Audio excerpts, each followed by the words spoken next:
Rain splattered against the windshield as Emily tightened her grip on the steering wheel of her old sedan. Her shift at the diner had just ended, and exhaustion pressed heavily on her shoulders, yet duty kept her moving forward. A single mother to 7-year-old Lily, she was used to long nights and aching feet, used to stretching every dollar until it tore. But tonight, fate was preparing to twist her world in ways she never could have imagined. The streets were slick with neon reflections from late-night bars when Emily noticed him. A tall man in a sharp suit stumbled onto the curb, swaying unsteadily under the glow of the streetlight. She pulled over instinctively, lowering the window. "Sir, are you okay?" she asked. His words slurred, his eyes glazed, but something in his face, pain hidden beneath arrogance, made her heart ache. She couldn't leave him stranded in the dark. He introduced himself with surprising stubbornness. Daniel Carter," he muttered, fumbling with his phone. Emily had no idea she was staring at one of the city's most powerful CEOs, a man whose name was splashed across business magazines. All she saw was a broken figure who couldn't get himself home. Against her better judgment, she offered him a ride, and he collapsed into the passenger seat, reeking of whiskey and loneliness. The ride was quiet except for his occasional sighs, heavy with something deeper than alcohol. Emily glanced at him from time to time, noticing the way his expensive watch glimmered under the dim dashboard lights. She wondered what kind of life he lived, surrounded by wealth but still drinking alone until he could barely stand. For reasons she couldn't explain, she felt a strange connection, two people in pain, driving through the night. When they reached his penthouse, he barely managed to thank her before disappearing into the golden doors of the building. Emily thought she'd never see him again. To her, it was just another night in her endless cycle of struggle.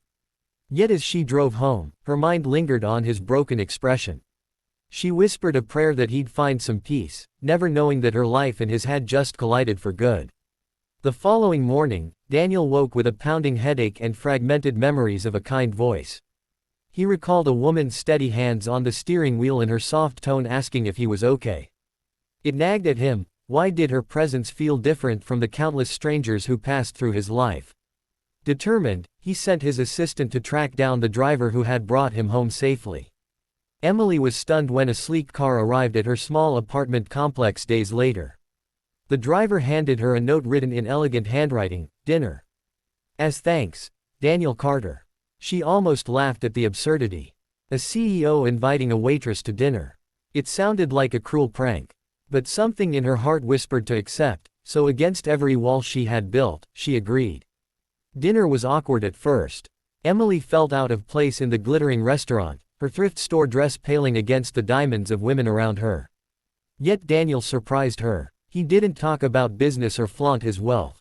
Instead, he asked about her daughter, her dreams, her struggles. For the first time in years, Emily felt seen. Not as a single mom barely surviving, but as a woman with a heart worth listening to. As weeks turned into months, they began to meet often, sometimes for coffee, sometimes for long walks away from the flashing cameras.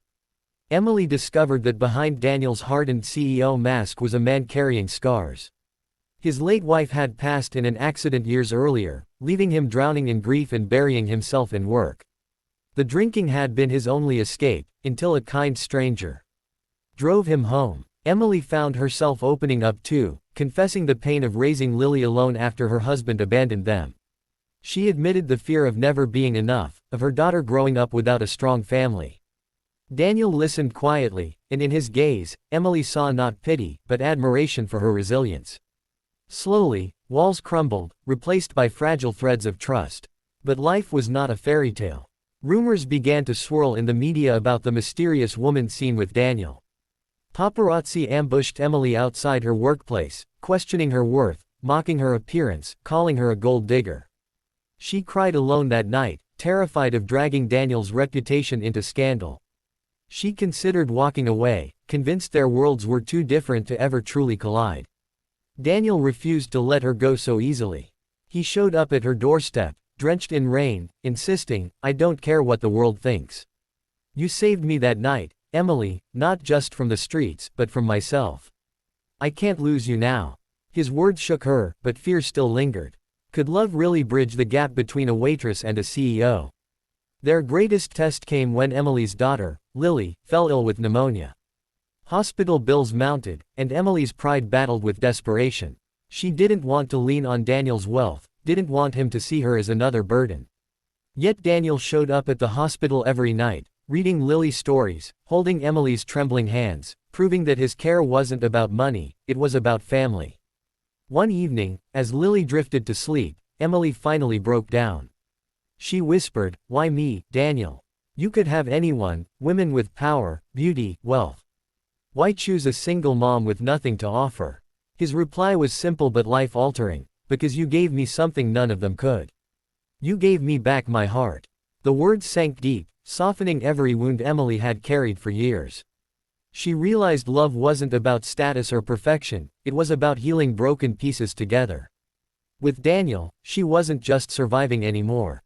She was living, dreaming again, daring to believe in happiness. Over time, their relationship grew stronger despite public scrutiny.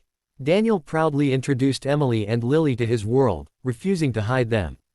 At first, corporate partners sneered, but when they saw the way his life transformed, his drinking stopped, his joy returned, they began to respect the change she brought. Even the media shifted, painting their love story as one of redemption and courage.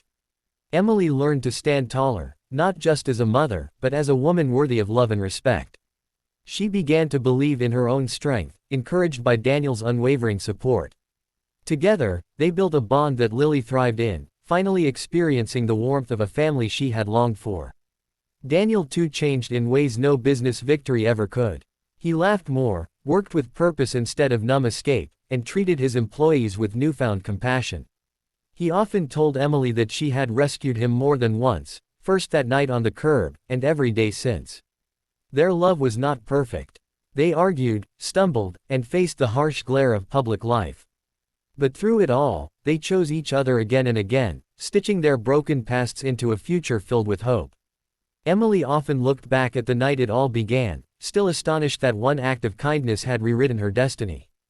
On the anniversary of the night she drove him home, Daniel surprised her with a small gathering at the diner where she once worked. Surrounded by close friends and employees, he dropped to one knee, not with a flashy ring, but with Lily holding a handmade card that said, "Will you marry us?" Tears blurred Emily's vision as she nodded, embracing them both. Their wedding was simple, held in a garden under twinkling lights, with Lily scattering petals and laughing freely. It wasn't about wealth or status, it was about love, healing, and second chances. Emily felt like the loneliest nights of her life had finally given way to dawn. Years later, Emily often told her daughter the story of that rainy night. Sometimes, she would say, the smallest choices, like stopping to help a stranger, can change everything. And Lily, with shining eyes, believed it, for she had lived the proof of love's unexpected miracles. Emily no longer feared the world's judgment, for she had found a love that was real, steady, and unconditional. Her story was no longer one of loneliness, but of resilience, courage, and the beautiful unpredictability of fate.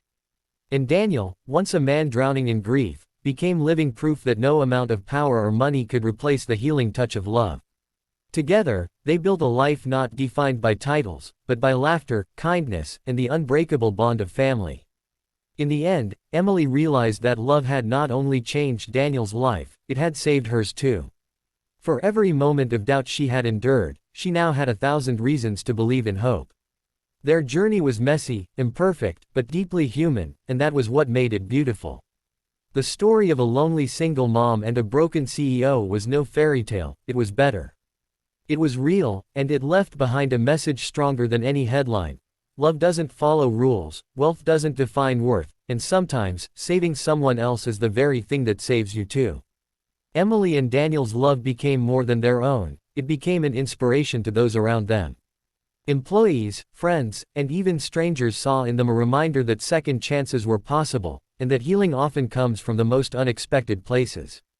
Every time Emily drove past that street corner where she first saw him, she smiled. It was no longer just a memory of a lonely night. It was the beginning of everything, the night she unknowingly saved a life, and in return, found the love that saved her own. So the lonely single mom who once carried the weight of the world on her shoulders no longer walked alone. She walked hand in hand with the man she had driven home that night, with her daughter skipping ahead, and with a future brighter than she had ever dared to dream. And if anyone asked how it all began, Emily would simply laugh and say, "One rainy night, I stopped for a stranger. And that stranger became my forever."